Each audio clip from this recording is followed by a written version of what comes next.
Folks, welcome back to Canada's Boxing Channel. Hope everyone's doing well, having a good day. It's Sunday, August the 17th, the day after the fight. By the fight, I of course mean Moses Itauma and Dillian Whyte. The fight is probably not the right word, since Dillian Whyte didn't land a punch, barely threw a punch, and was obliterated very clinically, in a controlled manner by Moses Itauma, who caught him early and clinically finished him off. There's some commentary online about it being premature, the stoppage that is. I can't agree with that. I think if the ref had let it go on, Dillian Whyte would have gone down again, and potentially, heavyweight boxing, you don't play at it, potentially could have suffered life-altering injuries, right? The referee has a duty of care, and it was quite clear, I think, to anybody that Dillian Whyte was done. He, stick a fork in him, as they say. Since the fight, there's been lots of comments online, on this channel and others, about who Moses Itauma should face next. Now, of course, Moses Itauma will fight anybody. He's a young guy, full of confidence, with clearly a great deal of talent. And, he's pointed out, look, while it's Parker and Caballe's turn to face Usyk, put me in that mix. And if somebody offered him Usyk as an opponent, well, in a way, he'd be foolish to turn it down, right? Like the money alone, with life-changing money. But curmudgeonly old buggers like me think, well, yes, he's looked spectacular, absolutely spectacular,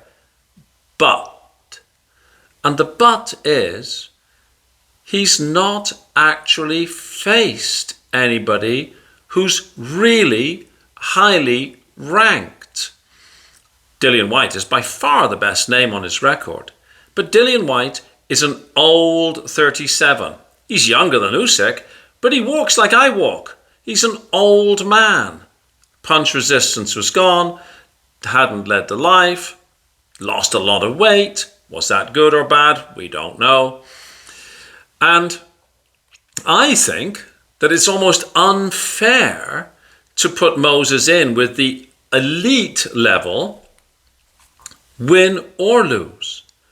If he wins, he can never go back, and some key foundational things may not have been developed.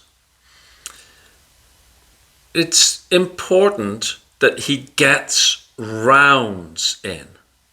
It's important that he learns how to master adversity. In an excellent video on this subject, my fellow YouTuber and friend, Joe Stunner, points out that Mike Tyson did an excellent job. But when Mike Tyson was put on the back foot, it was put on him, there were few examples where he came back from adversity. Unlike Evander Holyfield and Lennox Lewis, who were looking like they were losing fights, but came back to master their opponent. Those are things that really have to be learned. You have to have rounds. At the moment, people say, well, Moses Itauma's going to beat everybody. He doesn't need some of these other names. Put him straight in with Usyk. Usyk might be the only person who could give him a decent fight. But on what basis is that argument being made? We all remember Tyson Fury said, I don't need to fight anybody. I can beat this middleweight. I can beat this guy. Tyson Fury went his whole career fighting one mandatory, Dillian Whyte. He never fought AJ. I could beat AJ. He didn't want to fight Usyk. He didn't fight anybody else other than Deontay Wilder, really. And we all sort of now say, well, come on, who did you fight, Tyson? And yet we are all saying now, Moses doesn't need to fight anybody. He's proven he could do it. That, to me, is illogical. let's look at some names who I'm not saying would beat Moses. If you're a Moses fan, and there's millions of them now, more and more and more every day, I'm not saying any of these guys would beat Moses, but they would all potentially give him some rounds, and it would allow Moses to learn more things, demonstrate more things, and at the end of the piece, come out, most likely, a better fighter. So let's have a look at some of these names. And we forget about, which alphabet soup association they're in, or in some cases whether they're trained, Moses and this person are trained by the same trainer. Just forget that for a second. And I'm trying not to put in some of the old boys as well, because old boys don't really provide us with what we need either. There might be some who are getting a little longer in the tooth here. In fact, one of them is, but I still think he might be able to provide something. So let's have a boo, shall we? Bear with me. If you're a big Moses fan, don't get sand where it sticks. Just bear with me. Let's look at a sort of a lower echelon of names that might be able to give Moses some rounds. I would expect Moses to come through all of these guys, but they would show us something.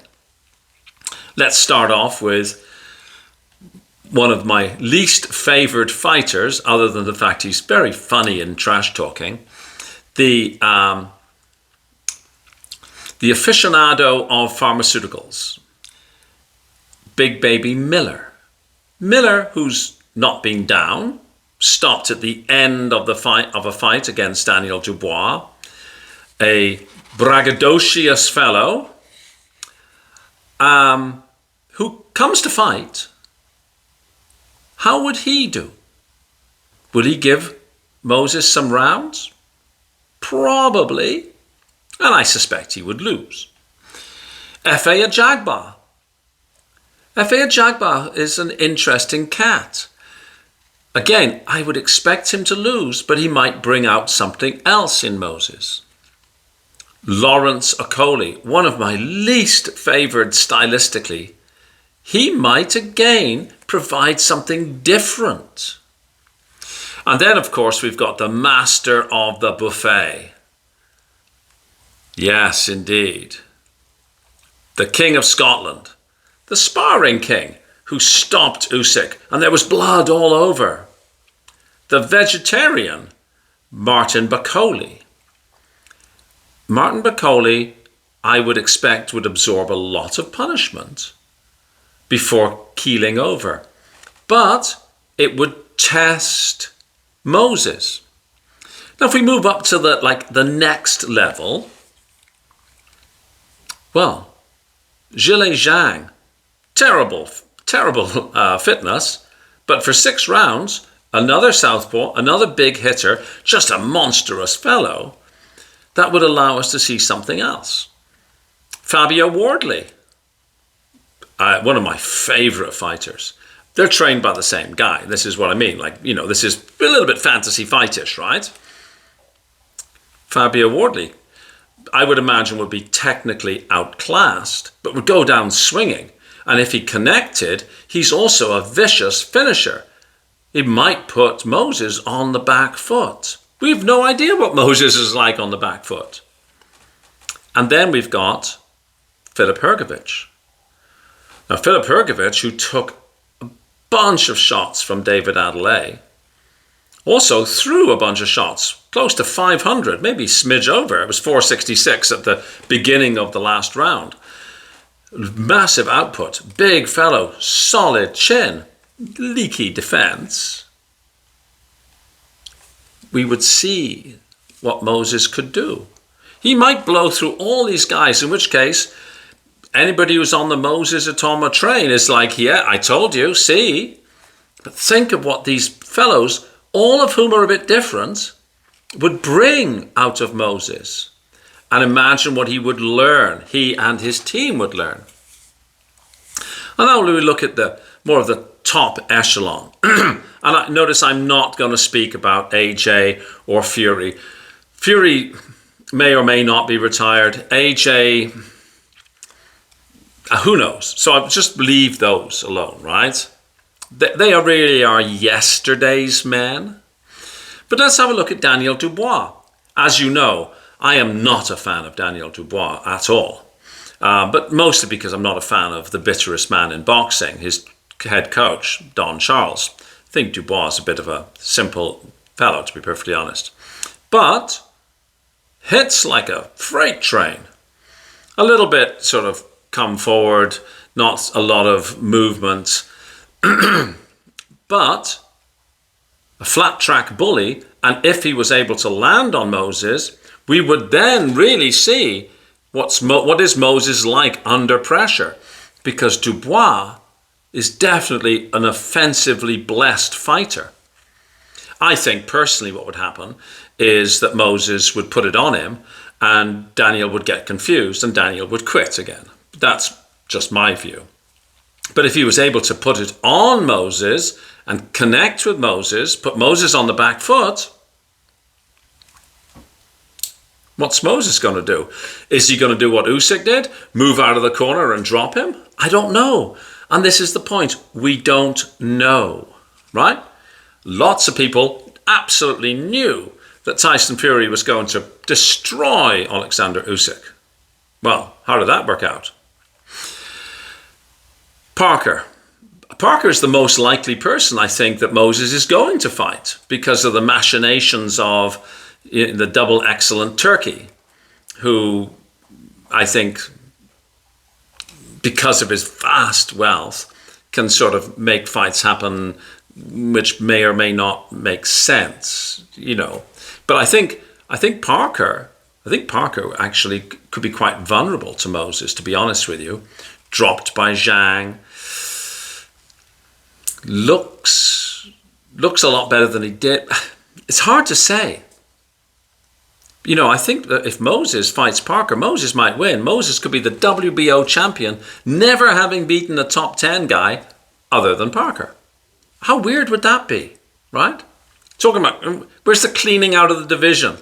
Where's what Sonny Liston did, right? The fellow who I think would give Moses an absolute nightmare would be Ajit Kabayel. A fight that's unlikely to happen. Ajit Kabayel doesn't bring a lot of economic value to the table, which is sad, because Ajit Kabayel is one of my favorite fighters. But what would Ajit Kabayel bring? He's got a better defense than many of these guys. He's proven to be able to get off the canvas. Zhang dropped him, he got off the canvas. He can work the body. Has anybody actually ever hit Moses Itauma in the body? Actually, who's ever hit Moses Itauma? Right? And then we've got Alexander Usyk, a fight that I'm not really that interested in. Because, again, I would like to see Alexander Usyk, quite frankly, if he doesn't fight Parker, I'd like to see him retire, sail off into the sunset.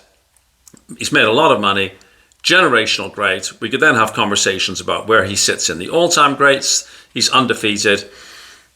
I just don't particularly want to see a 38-year-old man fighting a 20-year-old man, even though I've included Zhang in there, which I know Zhang is early 40s.